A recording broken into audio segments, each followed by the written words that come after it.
ونستغفره ونؤمن به ونتوكل عليه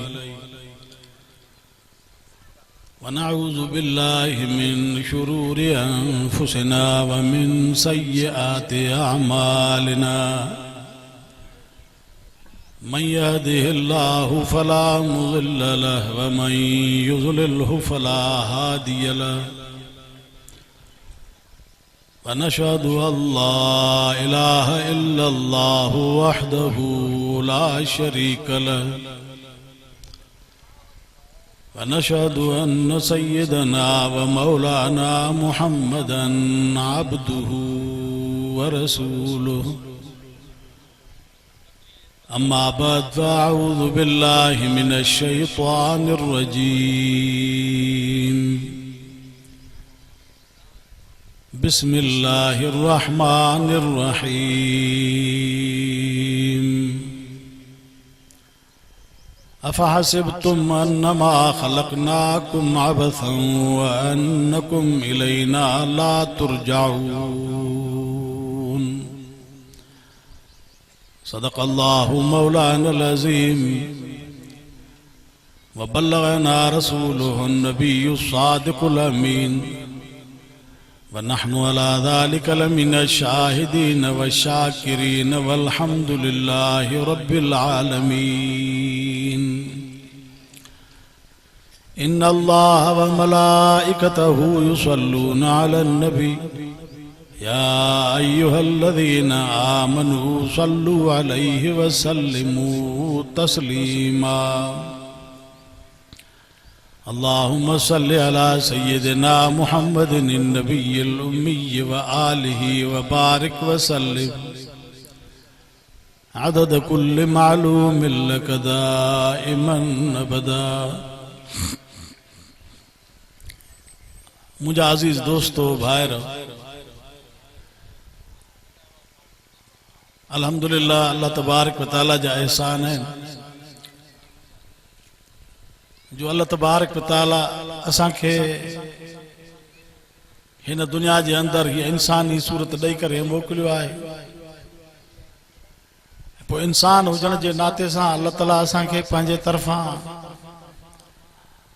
तालीम अता फरमाए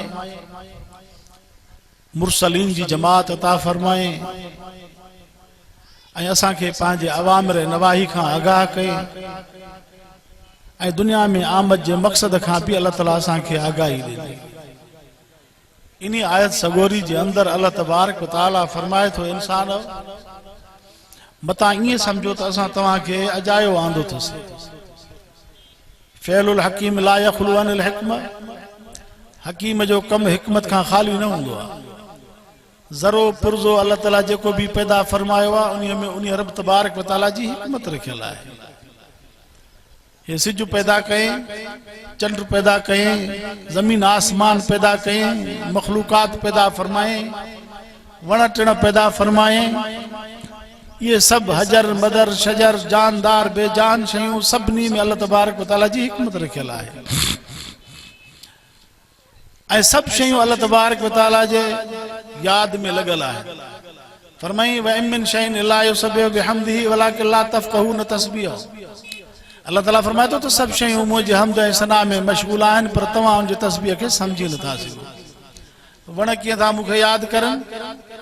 सिज चंड सितारा आसमान ज़मीन कीअं था यादि करनि समुंड मूंखे कीअं थो यादि करे जानवर पखी परिंद ऐं समुंड जी मखलूक मूंखे कीअं थी यादि करे सब शयूं ज़मीन जा जीतड़ा सब मुझे हमद ऐं सना में लॻल आहिनि पर इंसानो तव्हां खे ख़बर न आहे तव्हां खे इन तमाम तर मखलूकात में मुशर्रफ मुअज़्ज़म मोहतरम मुकर्रम ज़ी विक़ार करे दुनिया में आंदो फरमाई वलक़द करमना बनी आदम असां औलाद आदम ते इज्जत जो ताज रखियो आहे जेका भी मखलूक पैदा फरमाई अथई सब इंसानी ज़रूरत खे पूरे करण जे लाइ सिज मों तव्हां असां फ़ाइदो वठूं था वणनि मों तव्हां असां फ़ाइदो वठूं था जानवरनि मों तव्हां असां नफ़ो वठूं था ज़मीन जे अंदर मादनियात आहिनि खज़ाना आहिनि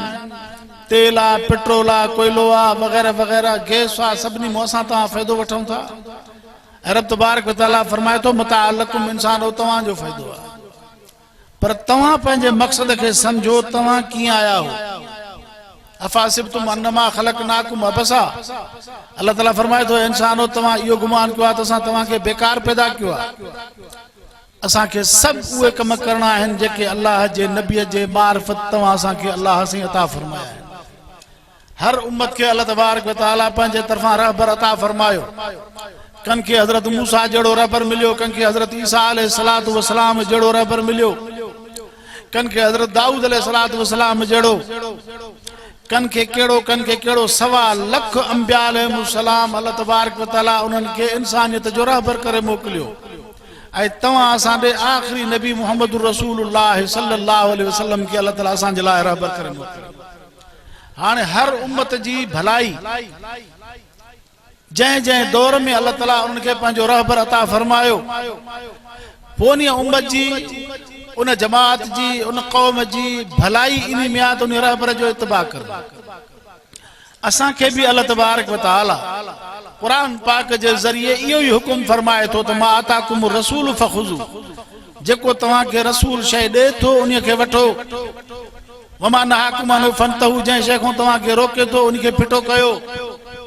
छो त तव्हांजो रहबर आहे इहो। असां तव्हां ॾे उन खे रहबर करे, रहनुमा करे, मुरब्बी करे मोकिलियो अथसीं, तव्हांजी तरबियत इहो कंदो। अज़ीज़ो, तव्हां असां इंसान आहियो, तव्हां असांखे अल्लाह साईं पंहिंजे रसूलनि जे मार्फत हे किताब तालीम अता फरमाई। हिकिड़नि खे तौरात मिली, हिकिड़नि खे इंजील मिलियो, हिकिड़नि खे ज़बूर मिलियो, तव्हां असांखे हज़ूर जे मार्फत हे क़ुरान मिलियो।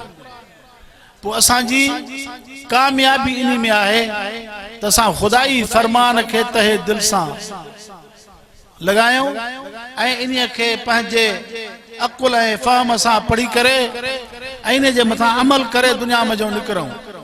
पर अमल ईअं कबो जीअं रसूल सम्झाए थो,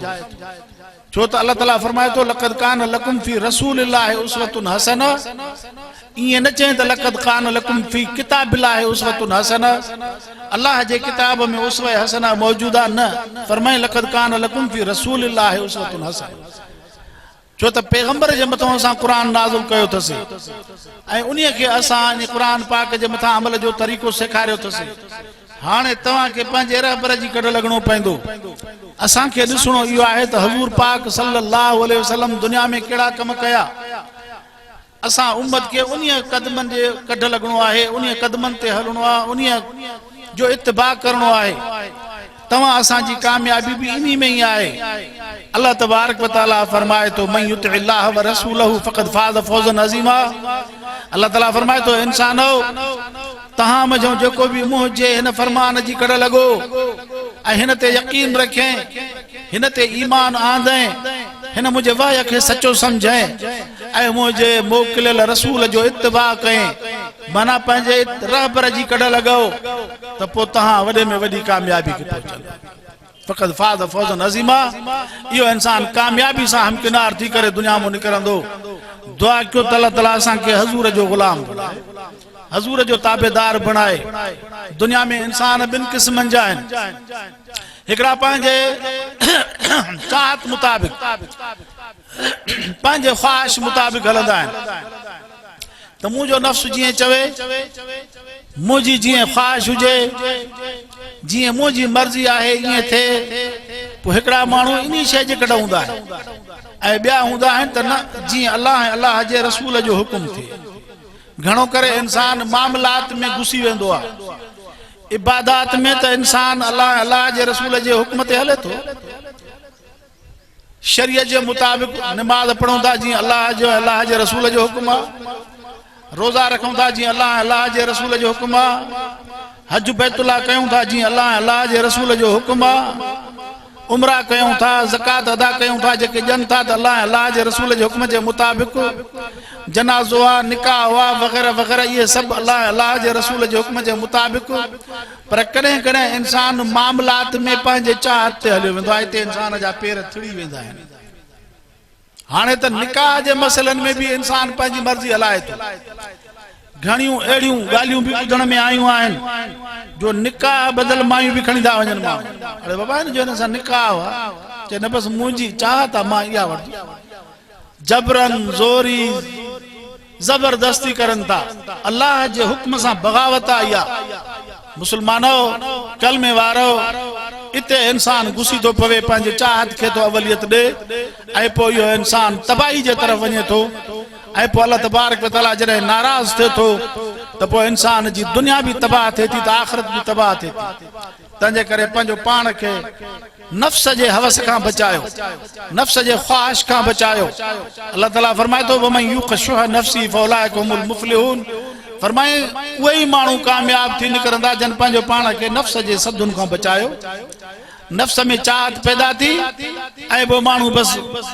खणी हले थो पंहिंजो कुहाड़ो कुल्हे ते रखे थो। बसि हाणे मूंखे पंहिंजी नफ्स जी ख्वाहिश पूरी करणी आहे, मूंखे पंहिंजी मर्ज़ी पूरी करणी आहे, मां पंहिंजे मर्ज़ी ते सभु कुझु कंदुसि। इते इंसान थिड़ी थो वञे पियो ऐं शैतान जे वर चढ़ी थो वञे पियो, अल्लाह खे नाराज़ थो करे विझे पियो। अज़ीज़ो अल्लाह तबारक व तआला तव्हां असांखे पैगंबर अलैहिस्सलातु व सलाम जहिड़ो रहबर अता फरमायो। असां तबियत खे छॾे करे अल्लाह ऐं अल्लाह जे रसूल जे हुक्म जी इताअत कयूं। असांजे लाइ कामयाबी इन में आहे, असांजे लाइ दुनिया ऐं आख़िरत जी कामयाबी इन में आहे। अल्लाह तबारक व तआला फरमाए थो व अम्मा मन ख़ाफ़ मक़ाम रब्बिही वनहा नफ्स अनिल हवा फ़इन्नल जन्नत हियल मावा। अल्लाह ताला फरमाए थो उहे माण्हू दुनिया में जेके ज़िंदगी बसर करनि था ऐं मुंहं जे बीहण जो ख़ौफ़ दिलि में पैदा करनि था। ओ क़यामत जे ॾींहुं असां अल्लाह जे अॻियां कहिड़ो जवाबु ॾींदासीं, ख़ुदा जे अॻियां कहिड़ो मुंहुं खणी घुमंदासूं। ऐं अल्लाह तबारक व तआला वटि असांजो जॾहिं त सभु नामे अमाल साम्हूं हूंदो असांजे ऐं रब तबारक व तआला कमुल हाकिमीन पुछा कंदो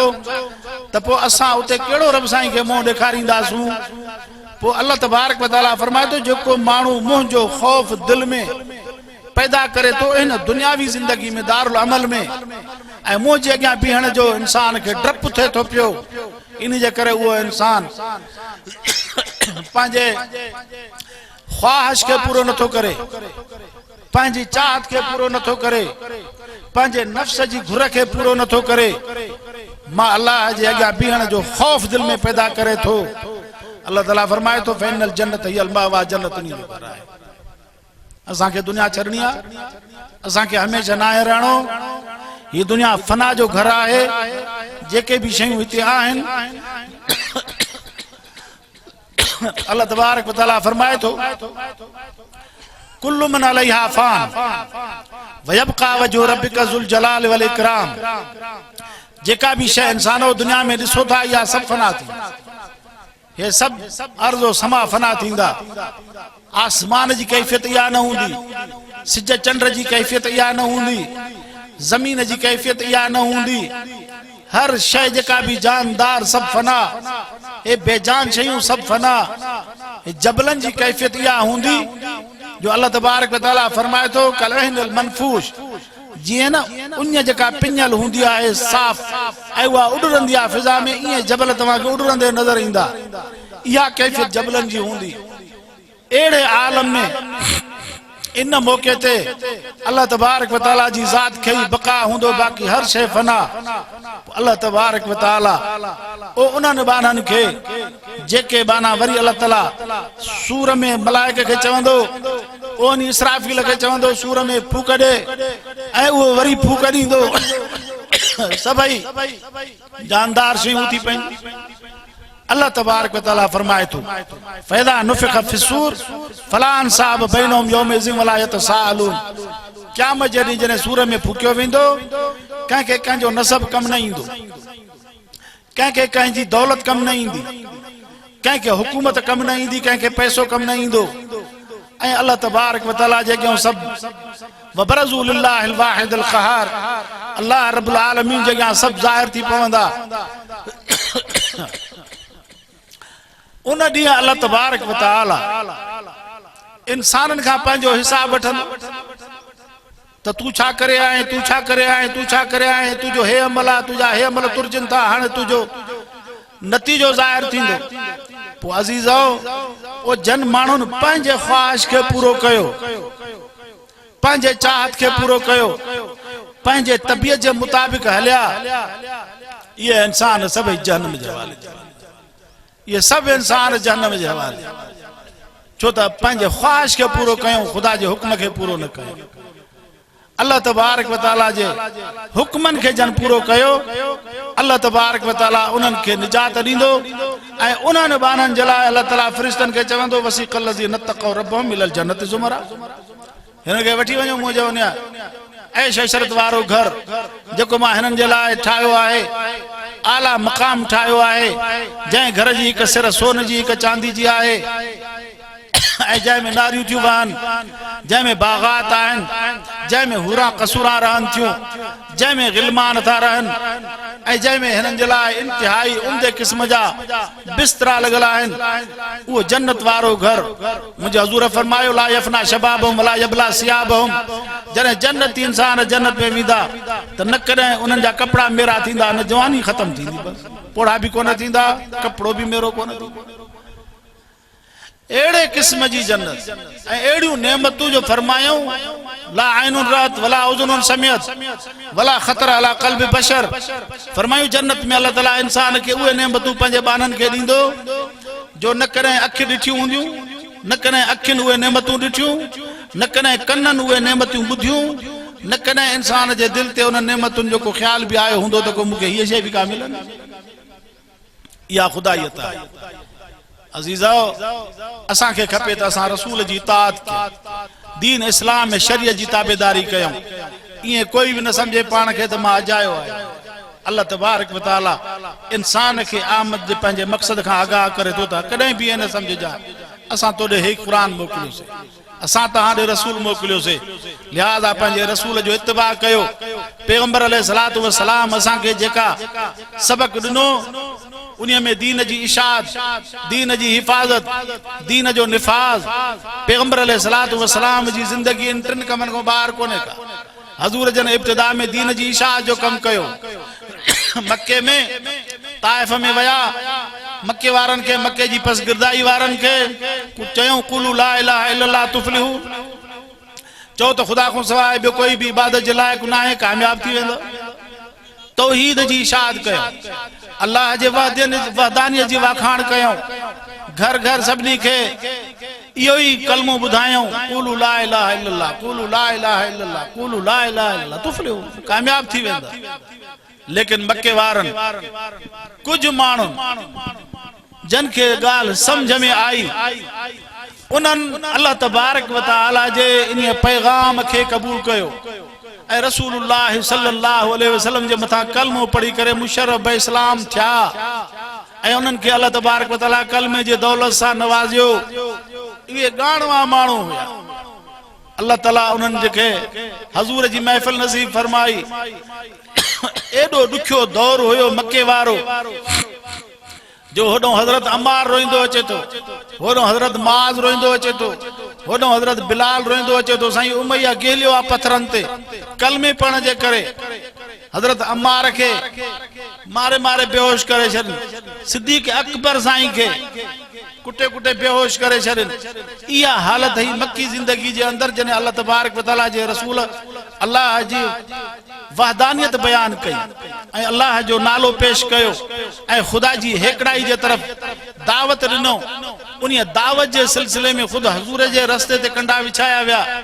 हज़ूर जे दग ते खॾा खोटिया विया, हज़ूर खे ज़हर जा खाधा पेश कया विया ऐं हज़ूर खे शहीद करण जा मनसूबा घर जे ॿाहिरां चौधारी मुहासिरो कयो वियो। इहो आलम हुयो उन वक़्त में जॾहिं पहिरीं इब्तिदाई मरहलो हुयो। अज़ीज़ो ईअं तव्हां वटि असां वटि दीन ईअं आसानी सां कोन पहुतो आहे, इंतिहाई वॾनि तकलीफ़नि सां पहुतो आहे। इन जे करे असांखे पंहिंजे ज़िंदगीअ जो क़दुरु करणु खपे ऐं अल्लाह जे रसूल जो इत्तिबा करणु घुरिजे ऐं ख़ुदा जे हिन फरमान ते असांखे हलणु घुरिजे। असांजी कामयाबी इन में आहे।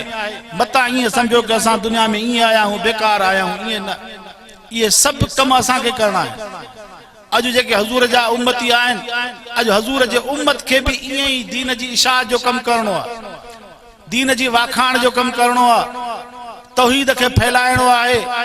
दीन के आम करणो आहे, कुरान जी तालीम के आम करणो आहे। अल्हम्दुलिल्लाह असांजे मुल्क जे अंदर मदारस दीनिया जो आम किरदार आहे। असांजे हिन ॻोठनि जे अंदर मौलाना जमालुद्दीन साहब हिकिड़ो हुयो, जंहिं इदारो खोलियो सॼे हिन इलाइक़े खे रंग लॻो। हिन खां ॿाहिरि होॾे वञो त मौलवी दीन मोहम्मद साहब हुयो, ॿई हिक ई क़ौम जा हुया। उन भी इदारो खोलियो ऐं उन भी इस्लाहात आंदा ऐं इन्हनि जो ताल्लुक आलिया अल्लाह सां क़ाइमु थियो ऐं उतां जेको उन्हनि खे फैज़ मिलियो, उतां जेको उन्हनि खे सबक मिलियो, उन सबक ते हली करे पूरे इलाइक़े खे रंगे छॾियो। तो बाबा अल्लाह जो दीन कायम थींदो। ये मदारिस, ये मसाजिद, ये खानकाऊं, ये दरगाहूं या तबलीग जमात,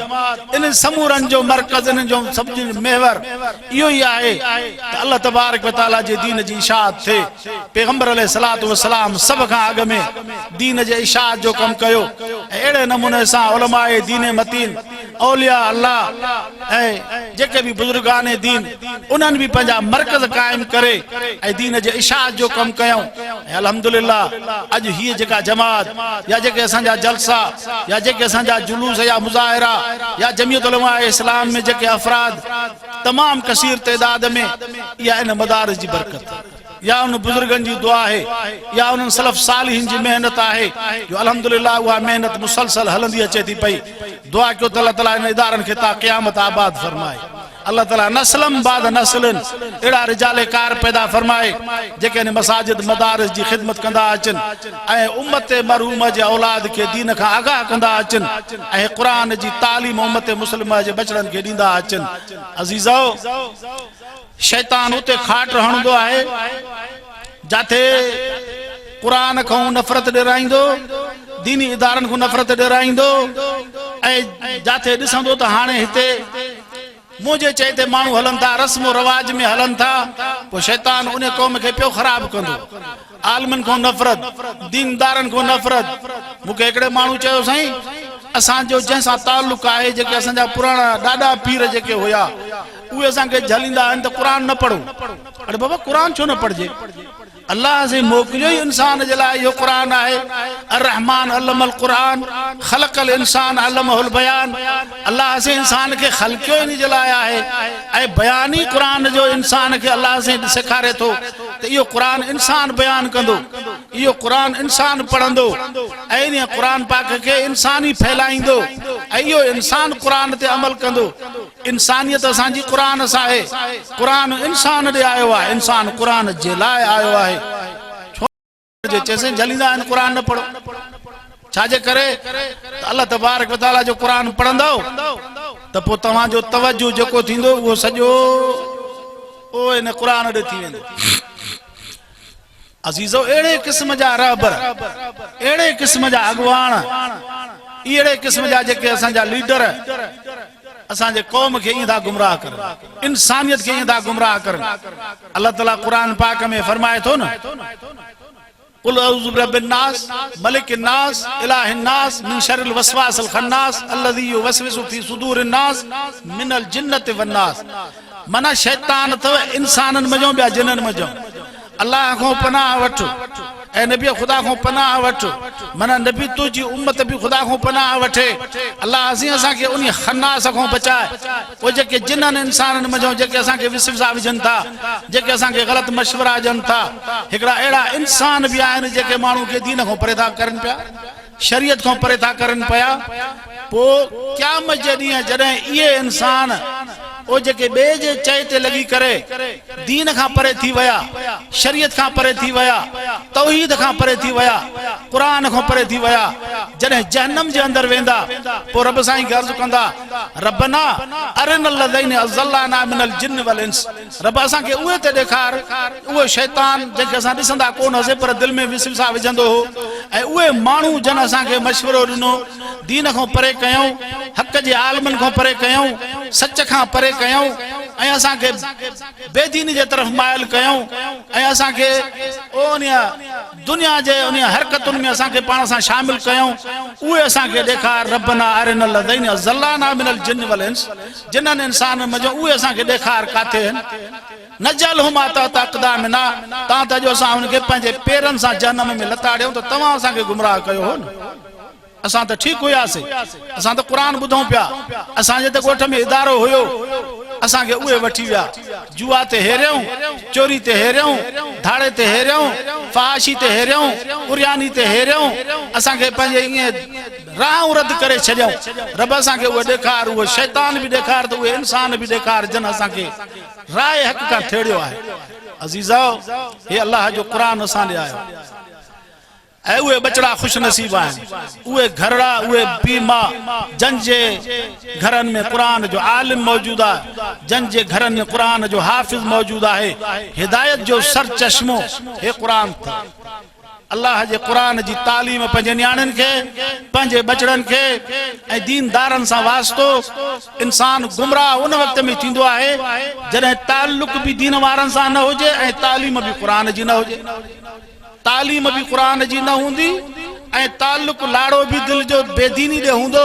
त पोइ इहो इंसान गुमराह थींदो आहे पोइ इहो इंसान राह रद्द थी वेंदो आहे तंहिंजे करे पंहिंजे ताल्लुक खे दीनदारनि सां निमाज़नि सां ओ ज़ाकिरनि सां हलाल खोरनि सां ताल्लुक क़ाइम थिए हराम खोरनि सां ताल्लुक रखबो असांखे बि हराम खाराए बुछड़ो कंदा हराम खोरनि सां ताल्लुक हूंदो त असां बि सुभाणे उन्हनि जे कमनि में मुब्तला थी वेंदासीं असां बि ओढ़ाई थी वेंदासीं तंहिंजे करे माण्हू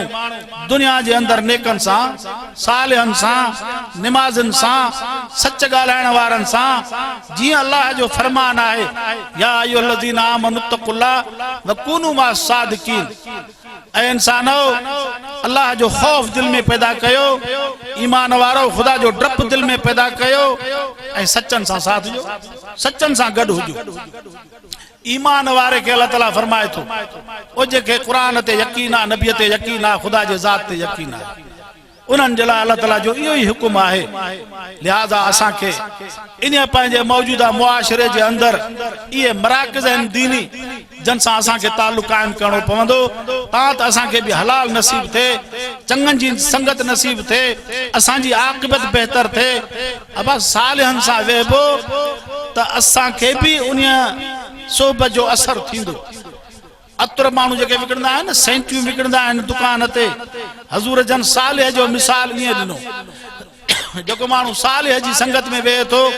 अल्लाह वारे जी संगत में वेहे थो उन जी सोबत में वेहे थो ऐं जेको माण्हू अल्लाह अल्लाह करण वारो आहे पोइ जेके उन जे मथां अल्लाह जी रहमत पवंदी त पोइ जेके हम नशीन आहिनि गॾु वेठा आहिनि उन्हनि ते बि ख़ुदा जी रहमत पवंदी पोइ जेको माण्हू उन अतरनि वारे सां दोस्ती अथसि उन सां वेठो आहे ख़रीदार ॿिया ईंदा हे उन्हनि खे अतुर ॾींदो ॾेखारींदो सिंगाईंदो त ख़ुशबू गॾु वेहण वारे खे बि ईंदी ख़ुशबू गॾु वेहण वारे खे बि ईंदी उन खे बि उन मज़ो फ़ाइदो हासिल थींदो त यार हिन जी ख़ुशबू अजीब आहे हिन जी ख़ुशबू अजीब आहे हे वठे कोन थो सिर्फ़ु उन सां संगत अथसि वेठो आहे अहिड़े नमूने सां अल्लाह वारे जी सोबत में आलिम जी सोबत में वेहण सां आलिम वीचारो आलिम तालिबनि खे पढ़ाईंदो क़ुरान उन्हनि खे पढ़ाईंदो हदीस पाक उन्हनि खे पढ़ाईंदो मसइला उहे तालिब पढ़ंदा पर उन आलिम जी सोबत में जेको वीचारो जाहिल वेठो आहे जेको वीचारो पढ़ियल कोन्हे को उहो बि आलिम जूं ॻाल्हियूं ॿुधी करे उहो बि उतां फैज़ हासिल करे सघे तंहिंजे करे सालिहनि जी सोबत खे अख़्तियार कयो सोबत सालिह तुरा सालिह कुनत सोबत तालिह तुरा तालिह कुनत सालिह जी सोबत माण्हू खे सालिह कंदी आहे ऐं बुछड़े माण्हू जी संगत माण्हू खे बुछड़ो कंदी आहे पिसरे नूह बाबदा बनशिस खानदान नबूवतश गुमशुद हज़रत नूह जो पुट बुछड़नि सां वेठो नबूअ जे खानदान मां कटिजी हलियो हालांकि नबीअ जो खानदान केॾो वॾो ऊचो आहे उन जे पुट खे बि वॾे ऊचे खानदान हुजण जे निस्बत सां निजात न मिली उन बुछड़नि जी सोबत जे करे खानदान नेक खानदान मां कटिजी सगे असाब काफ रोज़े चंद पाए नेका गिरफ्त मर्दुम शुद असाब काफ जो कुत्तो नेकन जी सोबत में कुछ वक्त वयो वो भी क़यामत जे ॾींहुं रिवायतुनि में अचे थो त इंसानियत जो अल्लाह ताला उन खे इंसान बणाए जुना दुनिया में ओ नेकनि जी संगत जे करे उन खे बि असहाबे कहफ वारनि सां जन्नत में रहाईंदो छो त उन्हनि जी नेकनि जी संगत अख्तियार कई हालांकि हराम जानवर आहे हालांकि उन खे हर को माण्हू कुत्ते खे छा पलीत जानवर आहे पर सोबत जो असर एॾो थिए थो छो त मुंहिंजे हज़ूर फरमायो अल मरो मा मन हब क़यामत जॾहिं माण्हू उन सां हूंदो जंहिंसां मुहबत हूंदी हज़रत नूह जे पुट पंहिंजे मुहबत जो इज़हार उन्हनि बेदीननि सां कयो जेके पीउ जा मुखालिफ़ ऐं हुन कुत्ते पंहिंजे मुहबत जो इज़हार नेकनि सां कयो जेके अल्लाह जे ज़ात खे सजदे करण वारा हुया जेके ज़ालिम हुक्मरान खे छॾे करे भॻा उन्हनि जो साथ ॾिने केॾो वॾो अजीब अल्लाह ताला क़ुरान पाक जे अंदरि उनजो वाक़ियो ॿुधायो आहे दुआ कयो त अल्लाह ताला असांखे चङनि जी संगत नसीब फरमाए सालिहनि जी सोबत नसीब फरमाए अल्लाह असांजे हिन इदारनि खे ता क़यामत आबाद फरमाए जेके बचड़ा पढ़नि था उम्मत मुस्लिमा जा नियाणियूं पढ़नि थियूं असांजी दुआ आहे त अल्लाह ताला उन्हनि खे पंहिंजे इल्म सां आरास्ता फरमाए हिन क़ुरान पाक जे मथां असां सभिनी खे अमल जी तौफ़ीक़ अता फरमाए ऐं पैगंबर अलैहिस्सलातु वस्सलाम जे दसियल उन राह जे मुताबिक़ असांखे हलाए दीन जे इशाअत में ऐं दीन जे हिफ़ाज़त में ऐं दीन जे निफ़ाज़ में जेका हज़ूर जी ज़िंदगी आहे दीन नाफ़िज़ भी करे ॾेखारियूं जिहाद जे अमल सां ख़ुदा असांखे उन जिहाद जी भी तौफ़ीक़ अता फरमाए जाते भी आलिम सॾनि जिहाद जे मैदान में सॾनि त उन उलमा सां जेके हज़ूर जा वारिस जमात उन्हनि सां गॾु असांखे भी अल्लाह ताला उन्हनि जी तक़लीद ऐं उन्हनि जो इत्तिबा असांखे नसीब फरमाए ऐं जिहाद जे अमल में भी जीअं पेश हुजो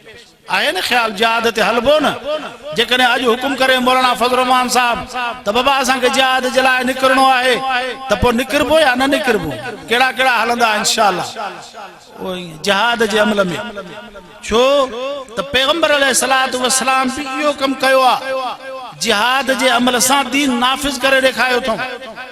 ऐं तबलीग जे अमल सां दीन जी इशाअत करे ॾेखारी अथऊं ऐं ॿिए नंबर में तालीम जे अमल सां दीन जी हिफ़ाज़त जो कमु करे ॾेखारियो अथऊं तालीम सां दीन महफ़ूज़ रहंदो आहे तबलीग सां दीन जी इशाअत थींदी आहे जिहाद सां दीन जो निफ़ाज़ थींदो आहे पैगंबर अलैहिस्सलातु वस्सलाम इहे ई कम कया आहिनि अॼु असां उम्मत खे बि इहे ई कम करणा पवंदा अल्लाह रब्बुल आलमीन खां दुआ आहे त अल्लाह ताला असांजे मदारिस खे बि आबाद फरमाए ऐं रब साईं असांखे मुजाहिदाना किरदार अदा करण जी बि तौफ़ीक़ अता फरमाए ऐं दीन जे इशाअत में भी अल्लाह ताला असां खां कम वठे अल्लाह तबारक व तआला हाज़िर मजलिस जेके भी दोस्त आया आहिनि अल्लाह ताला हिन मजलिस खे असांजे लाइ निजात जो ज़रियो बणाए ऐं अल्लाह ताला सभिनी दोस्तनि जे अचण खे क़दम क़दम खे क़बूल फरमाए ऐं अल्लाह ताला हिन जलसे खे हिदायत जो सबब बणाए ऐं रब तबारक व तआला बाक़ी ज़िंदगी जेका आहे उहा भी असांखे नेक कमनि में गुज़ारण जी तौफ़ीक़ अता फरमाए गुज़रियल ज़िंदगी में जेके असांखां ग़लतियूं थियूं कमियूं कोताहियूं थियूं उहे सभु अल्लाह ताला माफ़ फरमाए ऐं अॻिते लाइ असांखे दीन में अहम किरदार अदा करण जी तौफ़ीक़ अता फरमाए आख़िर दावाना अनिल हम्दुलिल्लाहि रब्बिल आलमीन اللهم أرنا الحق حقا وارزقنا اتباعه اللهم أرنا الباطل باطلا وارزقنا اجتنابه اللهم وفقنا لما تحب وترضى الله سين जेके भी असांजा हितों जा ॻोठ जा वरड़ा तोड़े आया आहिनि जे क़बरनि खे मुनव्वर फरमा असांजे हिन ॻोठड़े जे मथां रहमत फरमा असांजे अमड़े नियाणनि खे घर में क़ुरान जी तिलावत जी तौफ़ीक़ अता फरमा मुंहिंजा रब सभिनी खे बचड़नि खे निमाज़ी बणाए असांजे मालनि ॾे ॿारनि ॾे बचड़नि ॾे सभिनी ॾे ख़ैर फरमा असांजे दीन में ईमान में अमाल सालिह में ऐं औलाद सालिह में बरकत अता फरमा मुंहिंजा रब असांखे जेके भी मुश्किलातूं आहिनि उहे सभु तूं असांजी मुश्किलातूं दूर फरमा असांजे सभिनी जी हिफ़ाज़त फरमा फितननि जो दौर आहे क़ौमी जहिड़ा झगड़ा रब इन खां असांखे महफ़ूज़ फरमा ज़ाहिरी ऐं बातिनी दुश्मननि खां महफ़ूज़ फरमा मुंहिंजा रब असांजे हालात ते रहम फरमा जेके वीचारा परेशान हाल आहिनि दोस्त उन्हनि जूं परेशानियूं दूर फरमा मुंहिंजा रब असांजे तमाम तर मसाइल खे हल फरमा दीन में इस्तिक़ामत अता फरमा असांखे तौहीद ते क़ाइम रख ऐं पाण ॾे घुराए भी असां तौहीद ते क़ाइम हुजूं आख़िरत में भी असां के मुवाहिदन जी जमात ओ जेका हज़ूर जे लिवाउल हम्द जे हेठां जमात बीहंदी उन जमात में असां के भी उतार जा रब्बना ज़लमना अनफुसना व लम तग़फिर लना व तरहमना लनकुनन्ना मिनल ख़ासिरीन रब्बना व तुब अलैना इन्नका अंतत तव्वाबुर रहीम। अल्लाह से जन हिन इदारे जो बुनियाद रखियो उन्हनि जे क़ब्रनि खे मुनव्वर फरमा उन्हनि जे पोयां नस्लनि बाद नस्लनि अहिड़ा रिजाले कार पैदा फरमाए जेके उन्हनि जे हिन बाग पोखियल खे आबियारी कंदा रहनि ऐं उम्मत मुस्लिमा जे बचड़नि खे क़ुरान पाक जी तालीम मुहैया कंदा रहनि। असांजे तमाम जेके भी विचारा मुंहिंजा रब जेके मसाइल जो शिकार आहिनि दोस्त उन जे मसाइल खे हल फरमा रब्बना आतिना फिद दुनिया हसना व फिल आखिरति हसनतन व क़िना अज़ाबन नार अल्लाहुम्मा सब्बितना अला दीनिका वल तक़वा वजअलना मिन इबादिकल मुख़लसीन वहफ़ज़ना व क़ुलूबना बिमा तहफ़ज़ बिही इबादकस सालिहीन व सल्लल्लाहु तआला अला खैरि ख़ल्क़िही मुहम्मद व आलिहि व सहाबिही अजमईन बिरहमतिका या अरहमर राहिमीन।